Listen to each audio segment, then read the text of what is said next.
بسم اللہ الرحمن الرحیم۔ السلام علیکم ورحمۃ اللہ وبرکاتہ۔ عزیز طلباء کرام، آج ہم فرسٹ ایئر کی اسلامیات کی ابتدائی کلاس اس کا آغاز کر رہے ہیں، جس میں ہم آج پہلے لیکچر میں جو چیز بنیادی طور پر ہمارے سامنے آئے گی وہ ہے کتاب کا تعارف، جو کہ آپ کے سامنے میں نے بورڈ میں یہ نوٹ کر دیا ہے، آپ کے سامنے یہ لکھا ہوا ہے۔ تو کتاب کے تعارف میں سب سے پہلے ہم یہ بات جو ہے وہ سمجھیں گے کہ اس کتاب میں فرسٹ ایئر کی اس اسلامیات میں ٹوٹل 4 ابواب ہیں۔ اس کا سلیبس جو ہے یہ 4 ابواب پر مشتمل ہے، اور ان 4 ابواب کی پھر تقسیم ہے۔ ان میں سے سب سے پہلا باب، جس میں سب سے پہلی چیز جو ہے وہ توحید، رسالت، ملائکہ اور آخرت، جس کا عنوان ہے بنیادی عقائد۔ بنیادی عقائد کا تعلق، اس سے پہلے یہ بات اگر سمجھ لیں کہ انسان کے ساتھ جو معاملات ہیں وہ 2 طرح کے ہیں۔ ایک وہ ہیں کہ جن کا تعلق عقائد کے ساتھ ہے، مسلمانوں کے عقائد کے ساتھ ہے، اور دوسرا ان کے افعال اور اعمال کے ساتھ ہے۔ تو اس سب سے پہلی جو بنیادی چیز ہوتی ہے وہ بنیادی عقائد ہوتے ہیں۔ تو اس لیے اس کو پہلے لائے ہیں کہ تاکہ بنیادی عقائد کا علم ہو جائے، اور پھر عقائد کی درستگی اور عقائد کی اصلاح جو ہے وہ ہمارے لیے ٹھیک طرح سے ہو سکے۔ تو بنیادی عقائد میں سب سے پہلی چیز توحید ہے۔ توحید یعنی اللہ رب العزت کی ذات کو ایک ماننا، یکتا جاننا، اور اس کو یکتا تسلیم کرنا، اس کی ذات اور صفات کے تقاضوں میں کسی قسم کا شرک، کسی قسم کی ملاوٹ جو ہے وہ نہ کرنا، اور اس کی اللہ رب العزت کی جو ذات کے بارے میں اچھا ایک تصور جو ہے وہ سمجھ لینا۔ دوسرے نمبر پر رسالت ہے۔ رسالت یعنی کہ اللہ کے بعد جو مقام ہے وہ انبیاء کرام کا ہے، اور اللہ رب العزت نے پیغمبروں اور رسولوں کا جو ایک سلسلہ جاری فرمایا، حضرت آدم سے لے کر جناب حضرت محمد مصطفیٰ صلی اللہ علیہ وسلم پر آ کر اس کی تکمیل ہوئی۔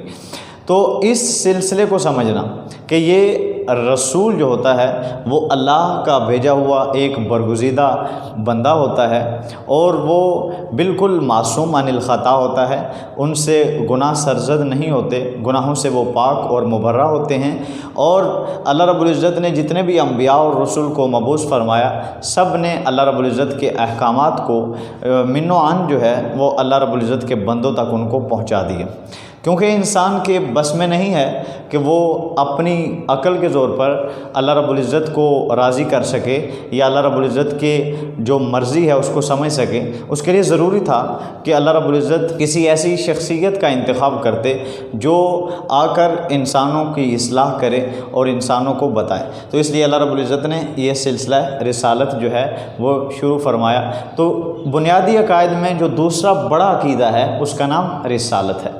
اسی طرح تیسرا عقیدہ جس کا عقائد کے ساتھ تعلق ہے وہ ملائکہ ہے۔ ملائکہ فرشتوں کو کہتے ہیں، ملک کی جمع ہے۔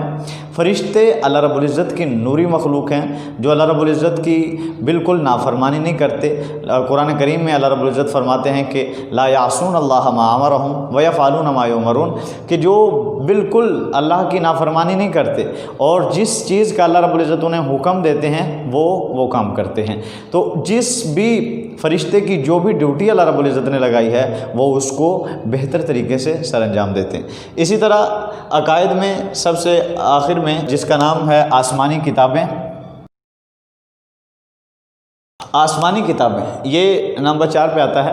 تو آسمانی کتابیں، اللہ رب العزت نے جو آسمان سے کتابیں اتاری، جو اللہ رب العزت کی طرف سے کتابیں انسانوں کی اصلاح کے لیے اتاری گئیں، جو رسول اللہ کی طرف سے کتابیں لے کر آئے، وہ آسمانی کتابیں کہلاتی ہیں، اور وہ تقریباً جو مشہور ہیں وہ 4 ہیں: توراۃ، زبور، انجیل اور قرآن مجید۔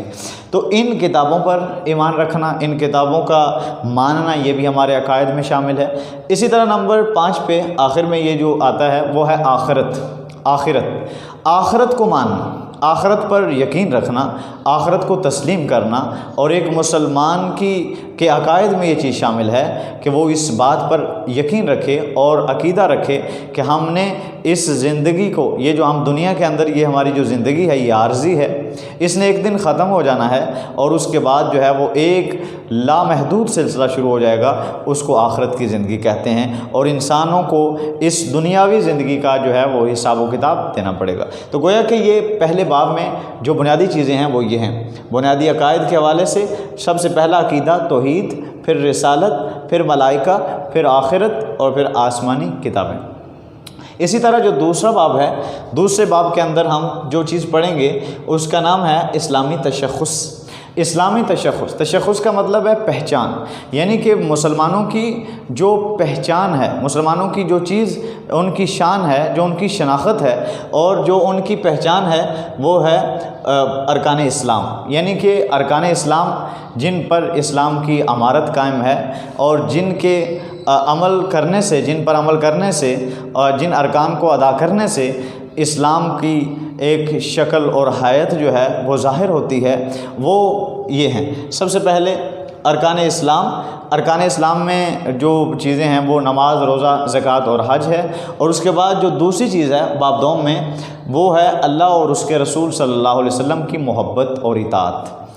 اللہ اور اس کے رسول کی محبت اور اطاعت یہ مومنوں کے لیے ایک ان کی ایمان کا حصہ ہے۔ اللہ کے ساتھ محبت کرنا اور رسول پاک صلی اللہ علیہ وسلم کے ساتھ محبت کرنا۔ حدیث پاک میں آتا ہے کہ اس وقت تک کوئی شخص کامل مومن نہیں ہو سکتا، آپ صلی اللہ علیہ وسلم نے فرمایا کہ اس وقت تک کوئی شخص مومن نہیں ہو سکتا جب تک وہ میری ذات کے ساتھ مجھ سے ہر چیز سے بڑھ کر جو ہے وہ تعلق نہ رکھے۔ اسی طرح فرمایا کہ حقوق العباد۔ تیسری چیز جو اس دوسرے چیپٹر میں ہے وہ ہے حقوق العباد۔ انسانوں کے اوپر جو حقوق عائد ہوتے ہیں وہ دو طرح کے ہوتے ہیں، حقوق اللہ اور حقوق العباد۔ جو حقوق اللہ ہیں یہ اللہ اور بندوں کے حقوق، یہ جو بندوں کے اوپر اللہ کے حقوق ہیں ان کو حقوق اللہ کہتے ہیں، اور پھر دوسرے نمبر پہ جو حقوق ہیں وہ حقوق العباد ہیں، یعنی کہ جو بندوں کے اوپر حقوق ہیں۔ تو ہم اس دوسرے چیپٹر میں جو تیسری چیز پڑھیں گے وہ ہے حقوق العباد، یعنی بندوں کے اوپر حقوق، کہ والدین کے کیا حقوق ہیں، عزیز و اقارب رشتہ داروں کے کیا حقوق ہیں، اساتذہ کے کیا حقوق ہیں، پڑوسیوں کے کیا حقوق ہیں، اسی طرح وغیرہ وغیرہ، یہ ہمارے سامنے آ جائے گا۔ اسی طرح نمبر 4 پہ معاشرتی ذمہ داریاں آ جائیں گی۔ معاشرتی ذمہ داریوں میں ایک معاشرہ، ایک ماحول جس میں ہم رہتے ہیں اور آس پاس کے لوگوں کے ساتھ جو ہے وہ ہماری ایک زندگی گزارنے کا ایک مرحلہ ہوتا ہے۔ تو جب کچھ لوگ مل کر کسی بھی جگہ پہ رہتے ہیں اس کو ایک معاشرہ کہتے ہیں۔ تو اس معاشرے کے اندر رہتے ہوئے ہمارے اوپر بہت ساری ذمہ داریاں عائد ہوتی ہیں۔ ان معاشرتی ذمہ داریوں کے اوپر بات ہوگی کہ ہمیں اس معاشرے کے اندر رہتے ہوئے معاشرے کو بہتر کرنے کے لیے کون کون سی ذمہ داریوں کو ادا کرنا چاہیے، اور کون کون سی ایسے کام ہیں جن سے ہمیں بچنا چاہیے، جن کی وجہ سے ایک معاشرہ جو ہے وہ فساد کا ذریعہ بنتا ہے۔ اسی طرح نمبر 3، تیسرا جو باب ہے، تیسرے باب کے اندر اس کا نام ہے اسوہ رسول اکرم صلی اللہ علیہ وسلم۔ اسوہ بمعنی نمونہ، طریقہ، یعنی آپ صلی اللہ علیہ وآلہ وسلم کا طریقہ اور آپ کا جو نمونہ ہے ہمارے لیے وہ کیا ہے۔ تو اس تیسرے باب میں جو اہم ترین پوائنٹس ہیں جن کا تعلق ہماری زندگی کی خوبصورتی کے ساتھ ہے، ہماری زندگی کی بہتری کے ساتھ ہے، اور جن کا ہر مسلمان کے لیے اس کی زندگی میں ہونا بہت ضروری ہے، ان میں سے سب سے پہلی چیز جس کو جاننا کہ آپ صلی اللہ علیہ وسلم رحمۃ للعالمین، آپ صلی اللہ علیہ وسلم بحیثیت رحمۃ للعالمین، آپ صلی اللہ علیہ وسلم نے کس طرح پوری زندگی رحمت بن کر دکھایا، اور پھر صرف اپنوں کے لیے نہیں، غیروں کے لیے بھی، جانوروں کے لیے بھی، ہر کائنات کی چیز کے لیے آپ سراپا رحمت ثابت ہوئے۔ اور اسی طرح نمبر 2، اخوت، آپ صلی اللہ علیہ وسلم نے اخوت کو پیدا کیا، اخوت کا درس دیا، اور اخوت کا عملی مظاہرہ کیا، اور اخوت لوگوں کے درمیان میں اخوت کو پیدا کر کے دکھایا۔ تو گویا کہ آپ صلی اللہ علیہ وسلم کی زندگی سے ہمیں جو پہلی چیز ملتی ہے وہ آپ صلی اللہ علیہ وسلم بحیثیت رحمۃ للعالمین۔ نمبر 2، آپ صلی اللہ علیہ وسلم بحیثیت، آپ صلی اللہ علیہ وسلم کی زندگی سے جو چیز ہمیں ملتی ہے نمبر 2 وہ ہے اخوت۔ اس باب میں پہلی چیز رحمت للعالمین اور دوسری چیز اخوت، تیسری چیز جو ہے وہ مساوات، کہ ہمیں معاشرے کے اندر رہتے ہوئے یہ چیز دیکھنی ہے کہ ہم لوگوں کے بیچ میں لوگوں کے مقام اور مرتبے کے لحاظ سے ان کے درمیان جو ہے وہ مساوات اور برابری جو ہے وہ کس طرح کریں۔ تو اس کے لیے ہمیں آپ صلی اللہ علیہ وسلم کی زندگی سے بہترین نمونہ مل جائے گا۔ نمبر 4 صبر و استقلال۔ ہر انسان کی زندگی میں ایسے حالات آتے رہتے ہیں کہ جو ناخوشگوار ہوتے ہیں، انسان کی مرضی کے خلاف ہوتے ہیں، تو کیا پھر ایسے حالات میں انسان کو کیا کرنا چاہیے؟ انسان کو ایسے حالات میں جو ہے وہ اپنی ہمت کو ہار دینا چاہیے یا کیا کرنا چاہیے؟ تو آپ صلی اللہ علیہ وسلم کی زندگی سے ہمیں اس کا بہترین نمونہ ملتا ہے کہ پھر ایسے مشکل ترین حالات میں، ناموافق حالات میں صبر و استقلال سے کام لینا چاہیے۔ ایک مسلمان جو ہے وہ ہر طرح کے مشکل ترین حالات میں صبر کرتا ہے اور اچھے حالات میں اللہ کا شکر بجا لاتا ہے۔ اسی طرح نمبر 5 عفو و درگزر۔ آپ صلی اللہ علیہ وسلم کی زندگی سے جو ہمیں اس سے اگلی چیز جو ہے وہ ہمارے لیے بحیثیت نمونہ ہے، وہ عفو و درگزر ہے، کہ کسی کو معاف کرنا اور درگزر کرنا۔ اگر کوئی کسی پر زیادتی کر دے، کوئی کسی کو تکلیف پہنچائے، تو کیا اسے اسی طرح اس کو تکلیف پہنچانی چاہیے یا اسے معاف کرنا چاہیے؟ تو آپ صلی اللہ علیہ وسلم کی جو زندگی ہے، آپ صلی اللہ علیہ وسلم کی جو سیرت ہے، سیرت طیبہ ہے، اس سے ہمیں جو درس ملتا ہے وہ ہے عفو و درگزر، معاف کرنا، دوسروں کو معاف کرنا، اور یہ اللہ رب العزت کی صفت بھی ہے اور آپ صلی اللہ علیہ وسلم کی زندگی سے بھی یہی چیز حاصل ہوتی ہے۔ نمبر 5 ذکر۔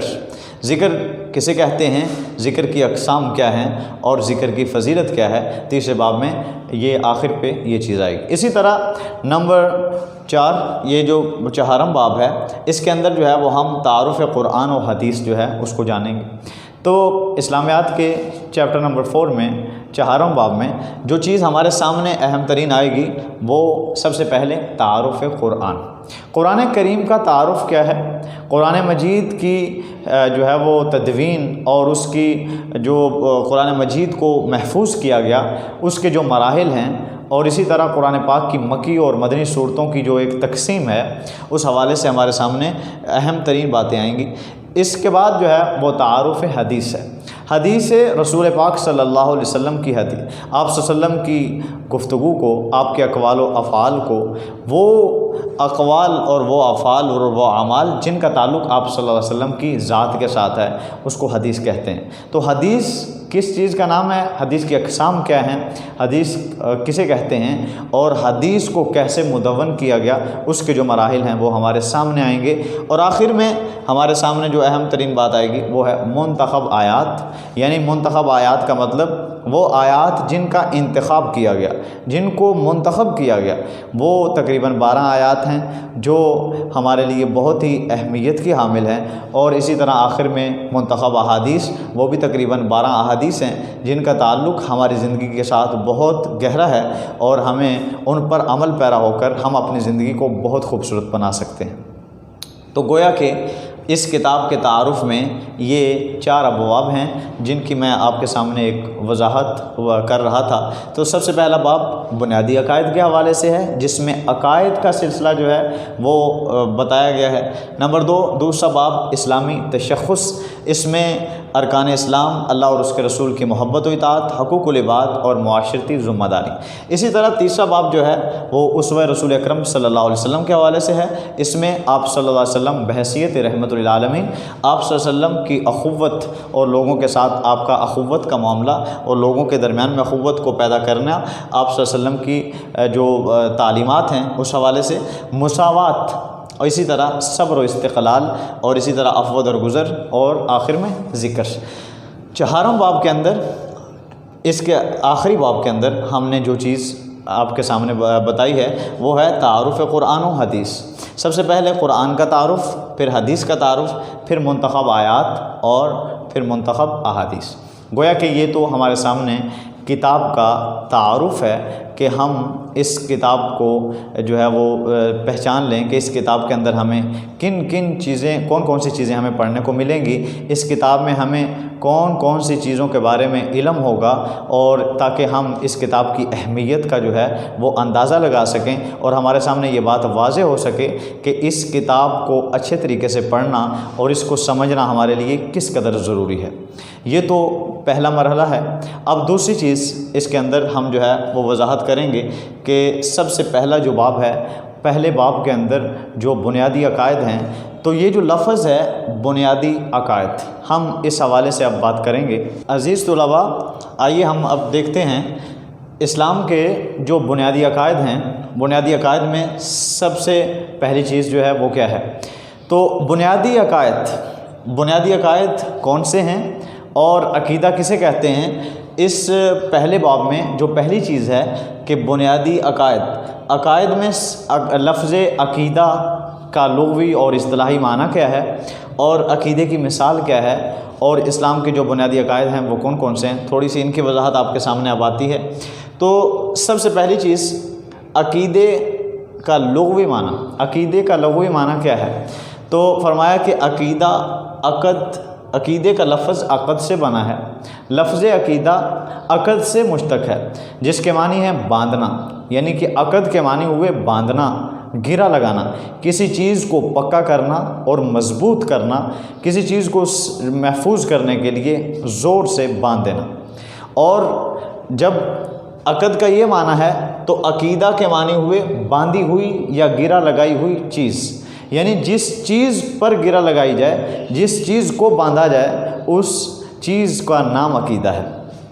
تو گویا کہ عقیدے کا جو لفظی معنی ہے، لغوی معنی ہے، وہ ہے باندھنا، باندھی ہوئی یا گرا لگائی ہوئی چیز، اور یہ لفظ عقیدہ عقد سے بنا ہے۔ نمبر 2، عقیدے کا اصطلاحی معنی کیا ہے۔ اصطلاح میں عقیدہ کسے کہتے ہیں؟ عقیدے کی اصطلاحی تعریف یہ ہے کہ انسان کے پختہ اور اٹل نظریات کو عقیدہ کہتے ہیں۔ انسان کے دماغ میں، انسان کے دل میں جو بات بالکل مضبوط ہے، جس کے مطابق وہ اپنی زندگی گزارتا ہے، ایسے جذبات اور ایسے اس کے عقائد اور نظریات کہ جس کے اندر بالکل ذرہ برابر بھی شک نہیں ہوتا، ذرہ برابر بھی گمان نہیں گزرتا، کسی بھی انسان کے ایسے نظریات کو، ایسے اٹل نظریات کو اس کے عقائد کہا جاتا ہے۔ اور یہ عقائد جو انسان کے دل و دماغ میں اس قدر مضبوط ہوتے ہیں اور اس قدر وہ پختہ نظریات ہوتے ہیں کہ جو کبھی بھی انسان جو ہے وہ ان کے اوپر جو ہے وہ کمپرومائز نہیں کرتا، اور پوری زندگی انسان انہی کے سائے میں گزارتا ہے۔ انسان جو بھی عمل کرتا ہے وہ انہی عقائد کا گویا کہ ایک عکس ہوتا ہے، اسی عقیدے کی، اسی سوچ اور فکر کے نتیجے میں اس سے اعمال سرزد ہوتے ہیں۔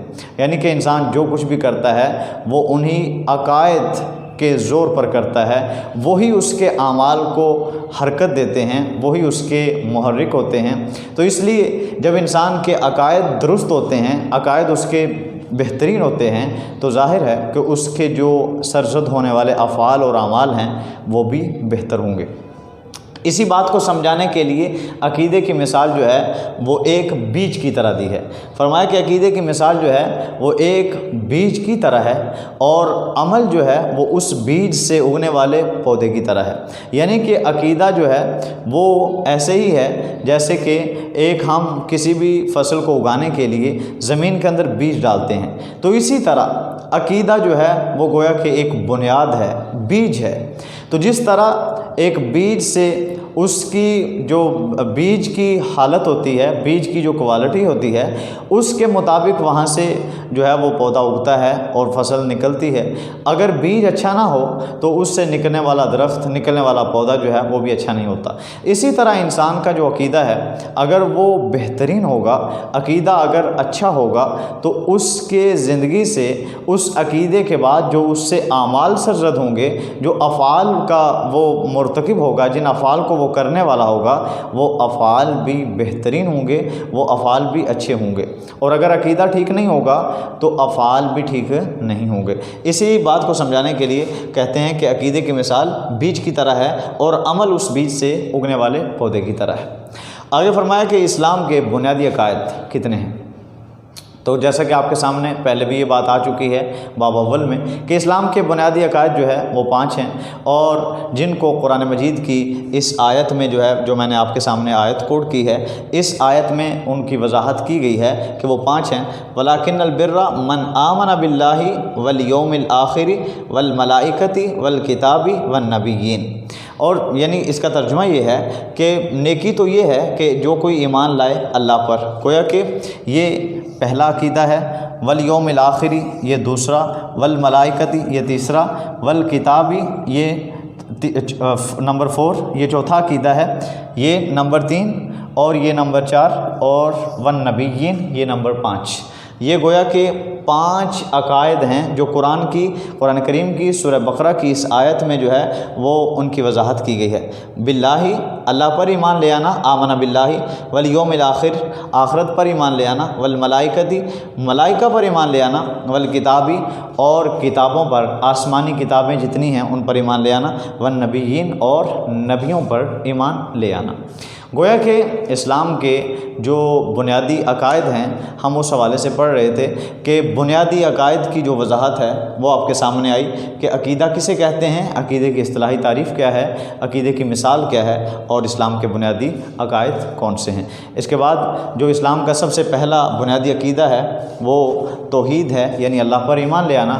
ہم انشاءاللہ اگلے لیکچر میں توحید کے حوالے سے وضاحت کے ساتھ پڑھیں گے۔